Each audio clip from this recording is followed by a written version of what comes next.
But I suppose if you are watching, I'll quickly explain that during the 2021 events to celebrate international collaboration, the CTEL alumni Zoom coming party included a pass the baton round. It went down really well as it goes. And a few people asked if we could try it as a further round of recorded one-on-one conversations for alumni and Part 2 colleagues. One of the bits of feedback said just an earthy chat with a budget of zero to keep it real, which I thought was a great little quote. So that's what we're initiating today. So I'll just very quickly say hello. I'm Phil Moffitt. I'm a teaching focused lecturer at the Royal School of Military Engineering here in Kent, and I'm one of the alumni members of the centre. I'm interested in TEL for engineers and facilities managers, particularly where people in teams are distant from each other. The need for learning might only be identified at the time and point of need. I think I was in TEL cohort 8, but I can't exactly remember. Maybe Tünde could help us out. Do you want to say hello? Yeah, so I'm Tünde Varga-Atkins. I'm a senior education developer at the Centre for Innovation in Education at Liverpool University. Grand, thanks. So in these conversations, the interviewer picks somebody from the alumni or Part 2 community who they've always wanted to ask a few questions about TEL. The person interviewed then becomes the interviewer and picks somebody they'd like to speak with, and so on, hence passing the baton. The intended audience comprises people who are thinking about the TEL programme, people who are currently on the programme in Part 2, mainly Part 2 but not solely, or people who have completed the programme but for one reason or another aren't members of the centre. If that does describe you, then please get in touch so that we can keep you all informed about what we get up to. So we planned for a 20-minute format, which I'll start in a while. It can take any direction that both parties wish. There are kind of 5 standard questions which we'd like to be asked of people in every interview, and the rest is up to whoever asks and whoever answers. Those 5 questions are passed on from interviewer to interviewee, so we'll see how they stand up to drift in time.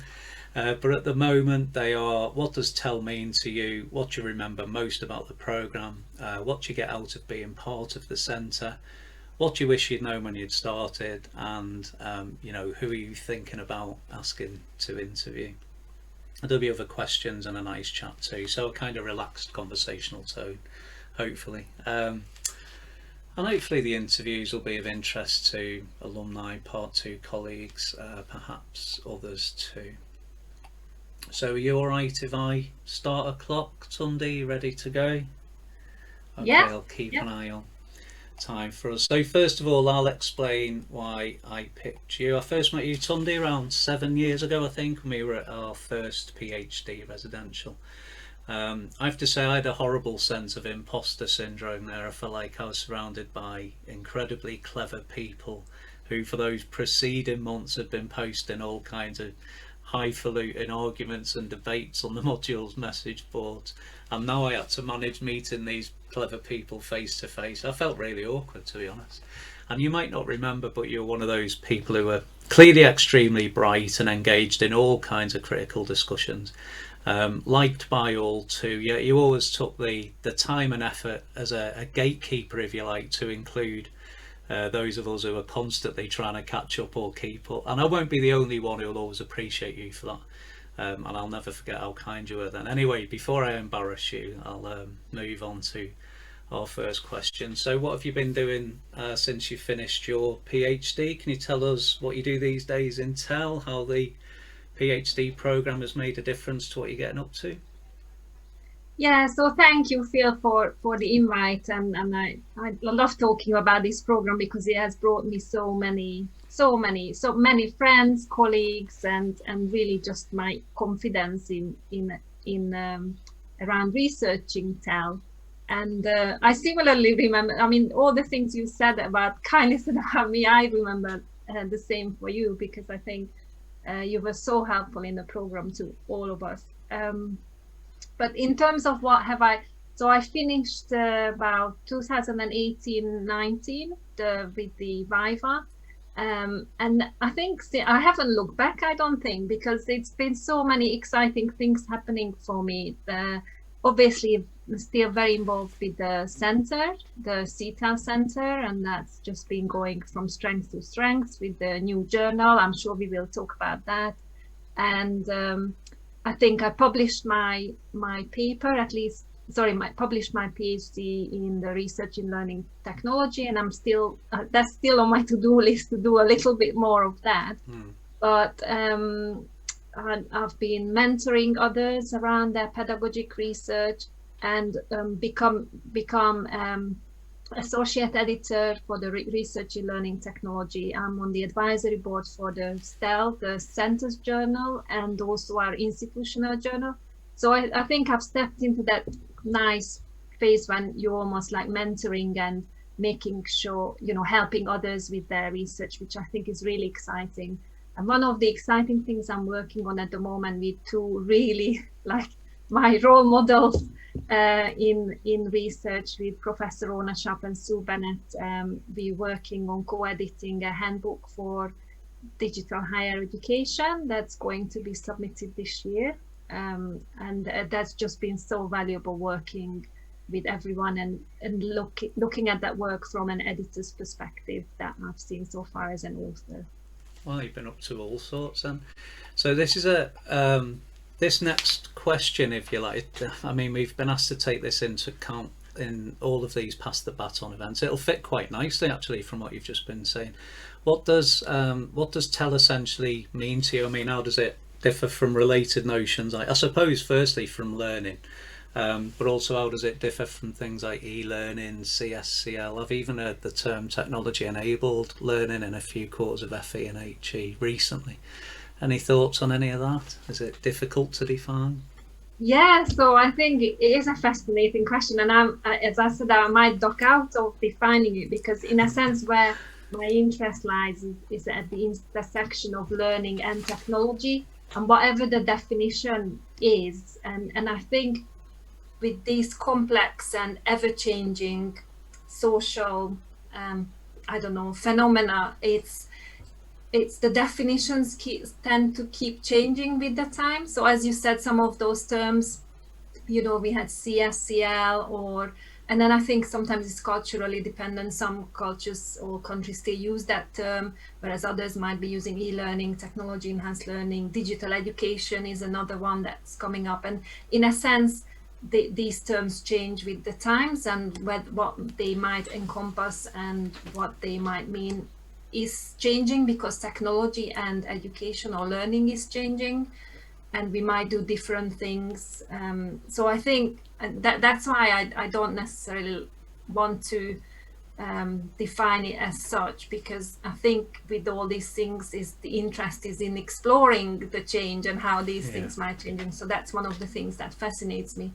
And I think I remember our discussion from the cohort around why the degree is called e-research and technology enhanced learning, and I think there was a sense that the terms will stay, but the things that they might mean, e-research, we might not talk about e-research anymore because it's just research in a sense.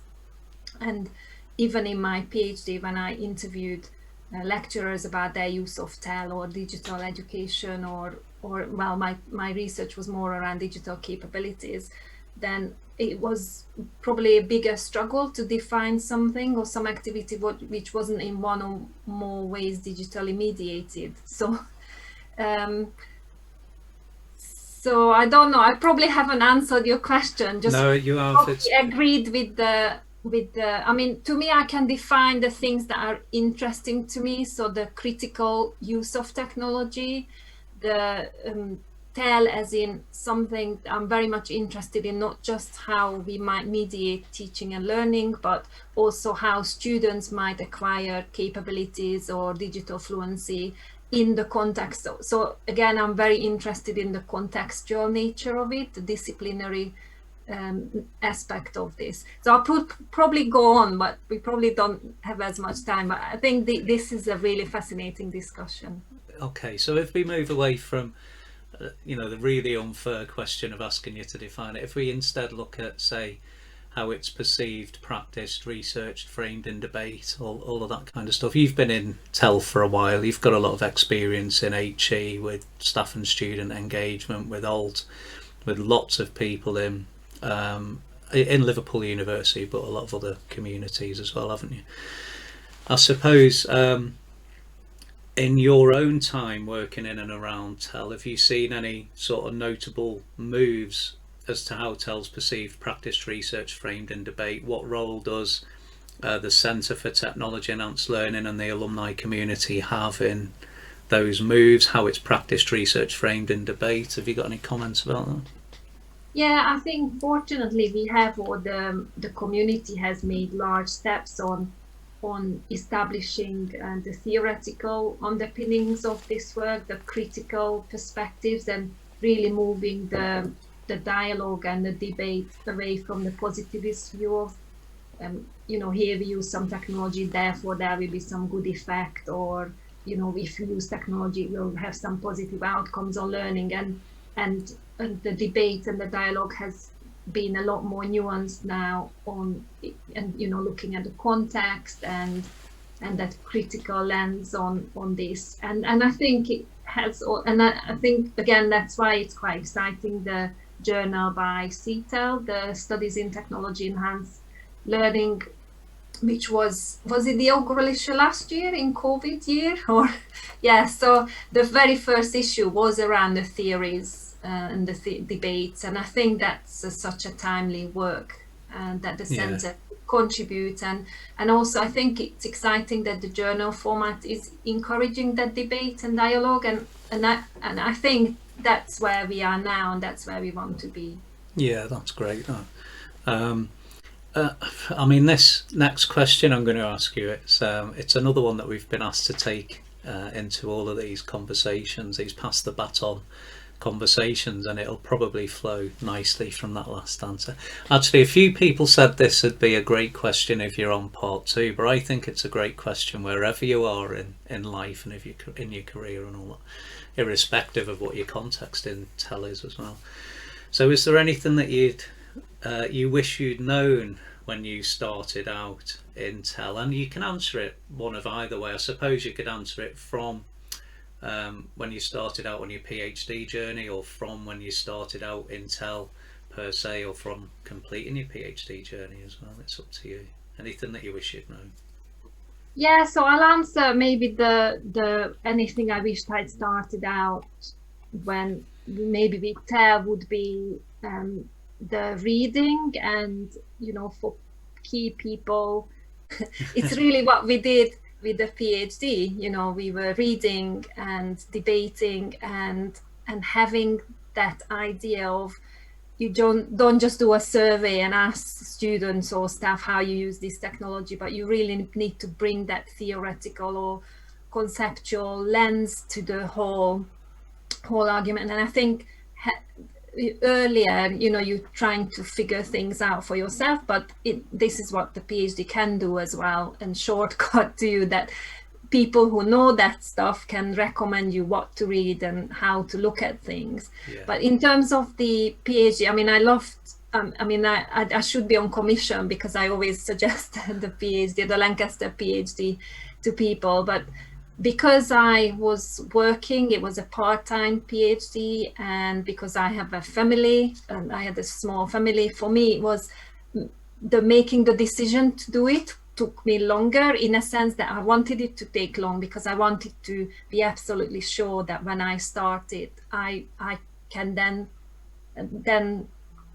do the marathon with having all my, nutrition, the route mapped out. So what I did before is I interviewed a lot of my colleagues who did PhDs. I tried to seek out people who have done the program before and had a chat to them. And so basically I was asking those questions that, if this question is about what do you wish you'd known when you started, I was making sure that I was asking those questions from the people, and then based on their suggestions and little tips, I could roughly figure out how I'm gonna go with it and just make sure I can complete it. And the program's format, the 2+2, the 2 taught modules, is just so brilliant for people who work.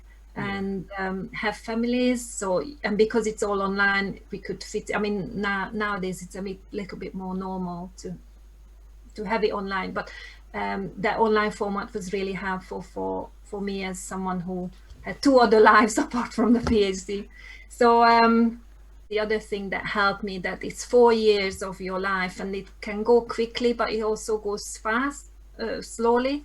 And so I think knowing that, if establishing a routine is very helpful with the first 2 years, but things might need to change in the second, because in the second half you're doing the doctorate, the thesis, so the routines will slightly change. So just, I suppose my advice would be, don't be afraid if you need to sort of change your routine around to make sure that you can do the best as you can.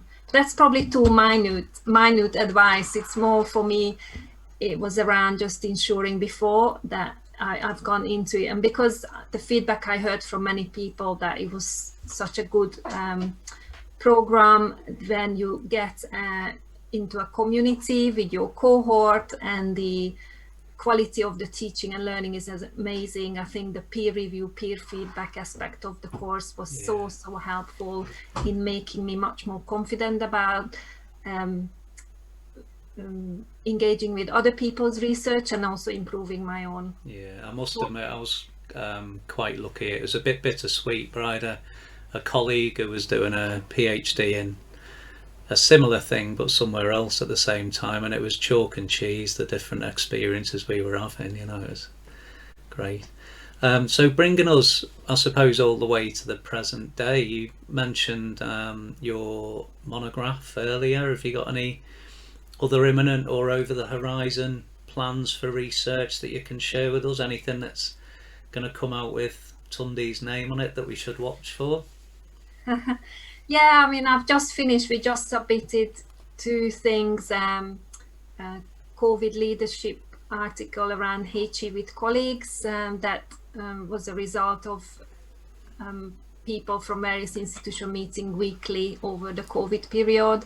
I also did a research with colleagues in psychology and veterinary science around COVID and digital capabilities.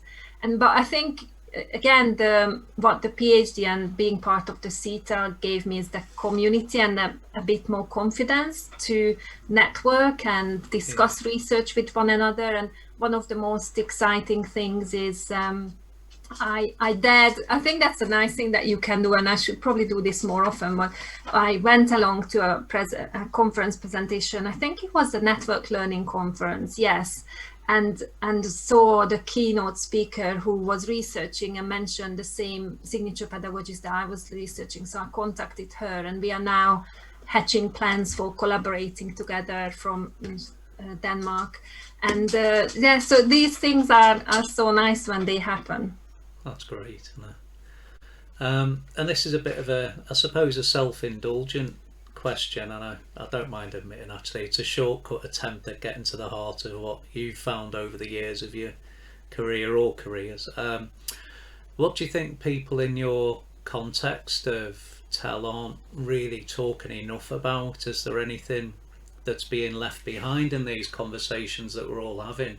So is there something that the centre or us as an alumni community ought to be exposing and aggravating and discussing? Sorry, very activity theorist language, but is there anything that we should be talking more about that's being left behind, do you think? Oh yes, that's the $1 million question. That's a really good question. And I suppose for me it's at the intersection of practice and theory, because for instance, there are, in my role as well, or I'm very much interested in solutions, because it's, our role is, or at least in my role, it's advising staff or programs or the university about use of critical and useful use of technology for education and improving students' educational experience. And so it's a very solution-oriented aspect, whereas obviously there's really good and solid rigorous research around theoretical debates and perhaps critiques and critical uses of literature. So for instance, one of the examples I could give is around learning analytics. there's loads of really interesting work around, you know, critiquing some of the way learning analytics are used or are being used with students, whether it's ethical, social, and sort of things. At the same time, institutions do need to engage with this and finding solutions and technologies and platforms. And when I am in that side of the debate or that side of the room advising institutional uses, you want to bring in some of the educational literature, but then you might come across the issue of, you know, paid platforms, and perhaps we don't have as much influence in making those platforms the work the way we want. So it's, I suppose it's around that intersection of practice and theory. Yeah. I think that's generally it is the $1 million question that people are trying to get.